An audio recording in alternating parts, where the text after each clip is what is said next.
ಏನು ಮಾಡಲಿಕ್ಕೆ ಕೊಟ್ಟಿದ್ದಾರೆ, ಜಾತಿಯನ್ನು ಸೇರ್ಪಡೆ ಮಾಡಬೇಕಾದ್ರೆ ಪ್ರೊಸೀಜರ್. ಇವತ್ತು ಈ ಜಾತಿಗಳಿಗೆ ಯಾವಾಗ ಹಿಯರಿಂಗ್ ಆಯಿತು, ಈ ಜಾತಿಗಳು ನಮೂದಿಸಿದಾರಲ್ಲ ಯಾವಾಗ ಆಯಿತು ಅಂತಕ್ಕಂಥದ್ದು ನಮ್ಮ ಪ್ರಶ್ನೆ. ಕರ್ನಾಟಕ ಸರ್ಕಾರದ ಮುಖ್ಯಮಂತ್ರಿಗಳಾಗಿರ್ತಕ್ಕಂಥ ಸಿದ್ದರಾಮಯ್ಯನವರಿಗೆ ಒಂದು ಪ್ರಶ್ನೆ ಕೇಳ್ತೀನಿ. ನಿಮ್ಮ ಕುರ್ಚಿ ಏನಾಗುತ್ತೆ ಅಂತಕ್ಕಂಥ ಪ್ರಶ್ನೆಯನ್ನ ನಾವು ಇವತ್ತು ಪ್ರಶ್ನೆ ಮಾಡ್ತಾ ಇದ್ದೀವಿ. ಸರ್ಕಾರಗಳು ಬರಬೇಕಾದ್ರೆ ಎಲ್ಲ ಜಾತಿಯನ್ನು ಹೋಲಿಸ್ಕೊಂಡು ಮತವನ್ನು ತಗೊಂಡು ಅಲ್ಲಿಗೆ ಹೋಗ್ತಾರೆ. ಆದರೆ ಅವ್ರು ಹೋಗಿ ವಿಧಾನಸಭೆಯಲ್ಲಿ ಕೂತಾದ್ಮೇಲೆ ಈ ಸಮಾಜಗಳನ್ನ ಒಡೆಯುವಂತ ಕೆಲಸಗಳನ್ನ ಯಾಕೆ ಮಾಡ್ತಾರೆ ನಮ್ಗೆ ಗೊತ್ತಾಗ್ತಿಲ್ಲ. ಸರ್ಕಾರದ ಜಾತಿ ಗಣತಿ ವಿರೋಧಿಸಿ ಒಬಿಸಿ ಫೆಡರೇಷನ್ ಆಕ್ರೋಶ.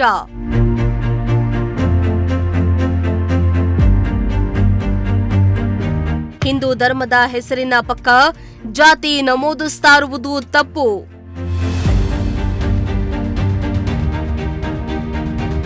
ತುಮಕೂರಿನಲ್ಲಿ ಮಾಜಿ ಶಾಸಕ ನರೇಂದ್ರ ಬಾಬು ಖಡಕ್ ಎಚ್ಚರಿಕೆ.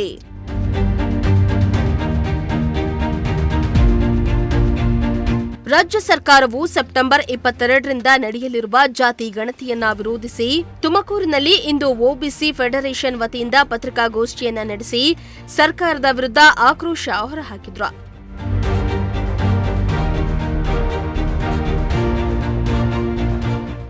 ರಾಜ್ಯ ಸರ್ಕಾರವು ಇಲ್ಲದೇ ಇರುವ ಜಾತಿಗಳನ್ನ ಹುಟ್ಟಾಕಿ ಹಿಂದೂಗಳನ್ನ ಹಿಂದೂ ಧರ್ಮವನ್ನ ಒಡೆಯಲಾಗ್ತಾ ಇದೆ. ಇನ್ನು ಧರ್ಮದಲ್ಲಿರುವ ಜಾತಿಗಳ ಪಕ್ಕಕ್ಕೆ ಕ್ರಿಶ್ಚಿಯನ್ ಎನ್ನುವ ಹೆಸರು ಸೇರಿಸಿ ಸರ್ಕಾರ ಹೊಸ ಜಾತಿಯನ್ನ ಸೃಷ್ಟಿಸ್ತಾ ಇದೆ. ಇದರಿಂದ ಮೂಲ ಹಿಂದೂಗಳಿಗೆ ತುಂಬಾ ತೊಂದರೆಯಾಗ್ತಾ ಇದೆ.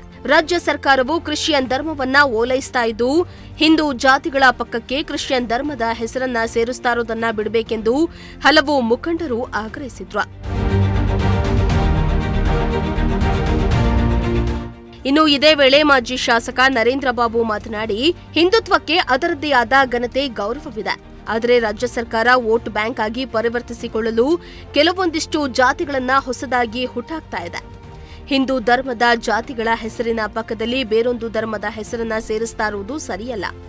ಈ ಕೂಡಲೇ ರಾಜ್ಯ ಸರ್ಕಾರ ಎಚ್ಚೆತ್ತುಕೊಂಡು 15 ದಿನಗಳ ಒಳಗೆ ಮಾಡಲು ಹೊರಟಿರುವ ಜಾತಿ ಗಣತಿಯನ್ನ ಕೈಬಿಡಬೇಕೆಂದು ಪತ್ರಿಕಾಗೋಷ್ಠಿಯಲ್ಲಿ ಆಗ್ರಹಿಸಿದ್ರು. ಇವತ್ತು ಹಿಂದುಳಿದ ವರ್ಗಗಳ ಆಯೋಗ ಏನಿವತ್ತು ಸೋಷಿಯೋ ಎಕನಾಮಿಕ್ ಸರ್ವೆ ಎನ್ನುವ ನೆಪದಲ್ಲಿ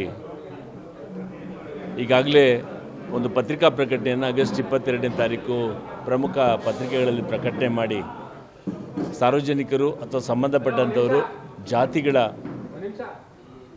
ಏನಾದರೂ ಸೇರ್ಪಡೆ ಇದ್ದರೆ ಸೇರಿಸಿ ಅಂತ ಹೇಳಿದ್ದಾರೆ. ಒಂದು ಕಡೆ ಸೇರ್ಪಡೆ, ಇನ್ನೊಂದು ಕಡೆ ಯಾವುದಾದ್ರು ಬಿಡುಗಡೆ ಅನ್ನೋದನ್ನು ಪದ ಬಳಸಿಲ್ಲ. ಯಾಕೆ ಬಿಡುಗಡೆ ಅನ್ನೋ ಪದ ಬಳಸಿಲ್ಲ ಅನ್ನೋದು ನಮಗೆ ಯಕ್ಷ ಪ್ರಶ್ನೆ, ಜೊತೆಗೆ ನಿಗೂಢವಾಗಿರ್ತಕ್ಕಂಥದ್ದು. ಯಾಕೆಂದರೆ ಎಲ್ಲ ಸಮಾಜ ಸುಮಾರು 2400 ಕೋಡ್ಗಳನ್ನು ಕೊಟ್ಟಿದ್ದಾರೆ. ಆ ಕೋಡ್ಗಳಲ್ಲಿ ಹಿಂದೂ ಸಮಾಜದ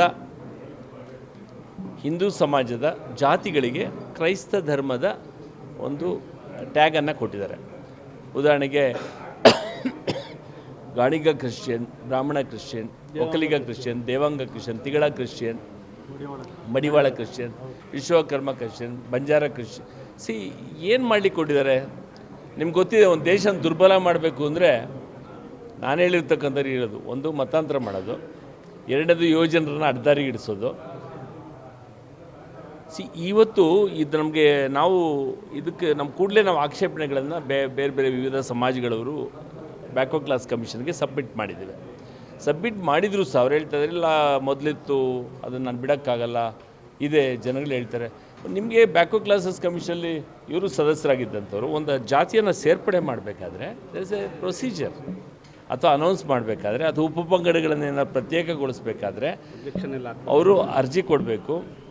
ಅದಕ್ಕೆ ಸಂಬಂಧಪಟ್ಟವ್ರಿಗೆ ಅವರು ಕಾಲ್ ಫಾರ್ಮ್ ಮಾಡ್ತಾರೆ, ಅಬ್ಜೆಕ್ಷನ್ ರೈಸ್ ಆಗುತ್ತೆ, ಚರ್ಚೆ ಆಗುತ್ತೆ, ಇವರು ವಾದ ಮಂಡಿಸ್ತಾರೆ, ಅವರು ವಾದ ಮಂಡಿಸ್ತಾರೆ, ಒಂದು ಡಿಸಿಷನ್ ಬಂದು ಸರ್ಕಾರ ರೆಕಮೆಂಡ್ ಆಗಿ ಕೊನೆಗೆ ಗೆಜೆಟ್ನಲ್ಲಿ ನೋಟಿಫೈ ಆಗುತ್ತೆ. ಇವತ್ತು ಈ ಜಾತಿಗಳಿಗೆ ಯಾವಾಗ ಹಿಯರಿಂಗ್ ಆಯಿತು, ಈ ಜಾತಿಗಳು ನಮೂದಿಸಿದಾರಲ್ಲ ಯಾವಾಗ ಆಯಿತು ಅಂತಕ್ಕಂಥದ್ದು ನಮ್ಮ ಪ್ರಶ್ನೆ. ಇದು ನೋಡಿ ಹೇಳಬೇಕಂದ್ರೆ ಈಗ ಅಲ್ಪಸಂಖ್ಯಾತಕ್ಕೆ ಸಂಬಂಧಪಟ್ಟಂಥದ್ದನ್ನು ಇಲ್ಲಿ ಯಾಕೆ ಸೇರಿಸ್ತೀರಿ,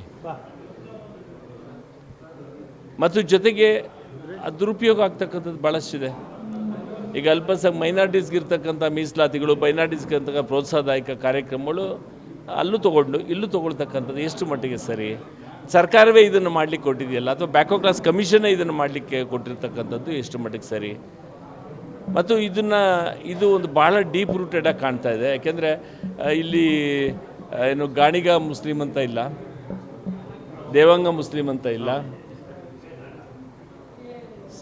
ಇಲ್ಲಿ ಭಾಳ ಇದನ್ನು ನೋಡಿದಾಗ ಗೊತ್ತಾಗುತ್ತೆ ಅಷ್ಟೇ ಹೊರತು ಇದು ನಾವು ಹೇಳ್ತೇವೆ 15 ದಿವಸದಲ್ಲಿ ಮುಗಿಸ್ತೀವಿ ಅಂತ ಹೇಳ್ತಾರೆ ಬ್ಯಾಕ್ವರ್ಡ್ ಕ್ಲಾಸ್ ಕಮಿಷನ್ ಅವರು. ಸಾಧ್ಯ ಇದೆಯಾ?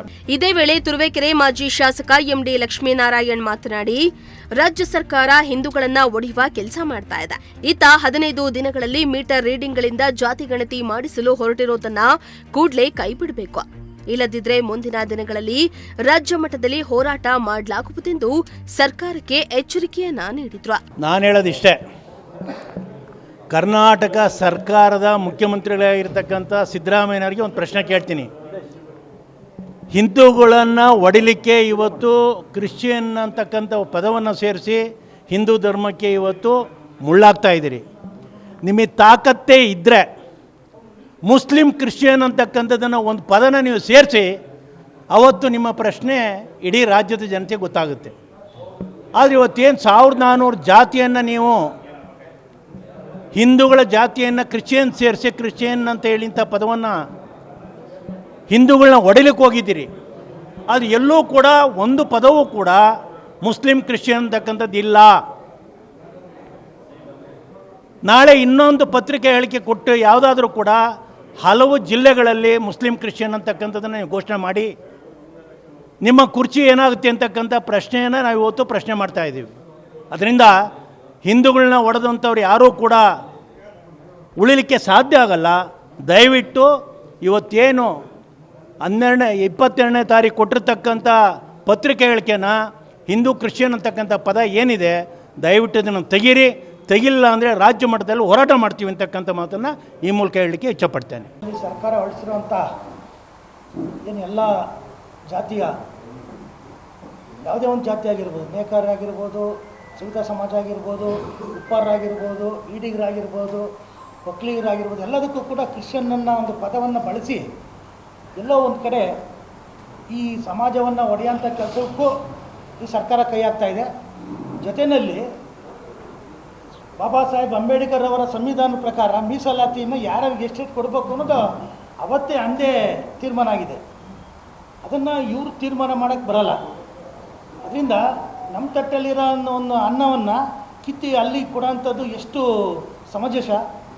ಇದ್ರ ಜೊತೆಯಲ್ಲಿ ತಕ್ಷಣದಲ್ಲೇ ಸರ್ಕಾರ ಇದನ್ನೇನನ್ನ ಕೈ ಬಿಡಲಿಲ್ಲ ಅಂದರೆ ಎಲ್ಲ ತಾಲೂಕಲ್ಲೂ ಕೂಡ ನಾವು ಪ್ರತಿಭಟನೆಯನ್ನು ಮಾಡಿ ಆ ತಾಲೂಕು ಕಚೇರಿನಲ್ಲಿ ಹೋಗಿ ನಾವು ಮನವಿಯನ್ನು ಕೊಡಬೇಕಾಗ್ತದೆ. ಇದ್ರ ಜೊತೆಯಲ್ಲಿ ಎಲ್ಲ ರಾಜ್ಯದಿಂದನೂ ಹೋಗಿ ಬೆಂಗಳೂರಿನಲ್ಲಿ ರಾಜ್ಯಪಾಲರನ್ನು ಭೇಟಿ ಮಾಡಿ ನಾವು ನಮ್ಮ ಅಹವಾಲನ್ನು ಕೊಡ್ತೇವೆ. ಯಾವತ್ತೂ ಕೂಡ ಸರ್ಕಾರಗಳು ತಮ್ಮ ಸರ್ಕಾರಗಳು ಬರಬೇಕಾದ್ರೆ ಎಲ್ಲ ಜಾತಿಯನ್ನು ಹೋಲಿಸ್ಕೊಂಡು ಮತವನ್ನು ತಗೊಂಡು ಅಲ್ಲಿಗೆ ಹೋಗ್ತಾರೆ. ಆದರೆ ಅವ್ರು ಹೋಗಿ ವಿಧಾನಸಭೆಯಲ್ಲಿ ಕೂತಾದಮೇಲೆ ಈ ಸಮಾಜಗಳನ್ನ ಒಡೆಯೋಂಥ ಕೆಲಸಗಳನ್ನ ಯಾಕೆ ಮಾಡ್ತಾರೆ ನಮ್ಗೆ ಗೊತ್ತಾಗ್ತಿಲ್ಲ. ಯಾಕೆಂದರೆ ನಾವೇನು ಯಾವುದೇ ಒಂದು ಜಾತಿಯ ವಿರೋಧಿಗಳಲ್ಲ. ಇಲ್ಲಿ ನಮಗೆ ಈ ಭಾರತದಲ್ಲಿ ಎಲ್ಲ ಸಂವಿಧಾನ ಪ್ರಕಾರ ಎಲ್ಲ ಜಾತಿಗಳು ಮುಖ್ಯನೇ. ಆದರೆ ಈ ಸರ್ಕಾರಗಳು ಮಾಡೋಂಥ ಕೆಲಸಗಳು ಇದು ಒಂದು ವೋಟ್ ಬ್ಯಾಂಕಿಗೋಸ್ಕರ ಇವನ್ನೆಲ್ಲ ಹತ್ತಿಕ್ಕಂಥ ಕೆಲಸಗಳು ಮಾಡಿಕೊಡೋದು. ಮುಂದೆ ಏನನ್ನ ಈ ಥರ ಏನನ್ನ ಸರ್ಕಾರ ಕ್ರಮಗೊಂಡ್ರೆ ನಾವಂತೂ ತುಮಕೂರು ಜಿಲ್ಲೆಯಲ್ಲಿ ಹಿಂದುಳಿದ ಒಕ್ಕೂಟ ಯಾವುದೇ ಕಾರಣಕ್ಕೂ ಕೂಡ ಸುಮ್ಮನಿರಲ್ಲ. ಪ್ರತಿಯೊಂದು ತಾಲೂಕಲ್ಲೂ ಕೂಡ ನಾವು ಪ್ರತಿಭಟನೆಯನ್ನು ಮಾಡ್ತೀವಿ.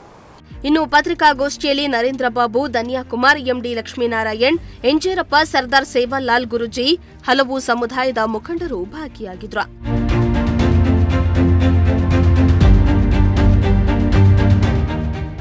ಕ್ಯಾಮರಾ ಪರ್ಸನ್ ಸಂಜಯ್ ಜೊತೆ ಪುನೀತ್, ಪ್ರಜಾಶಕ್ತಿ ಟಿವಿ, ತುಮಕೂರು.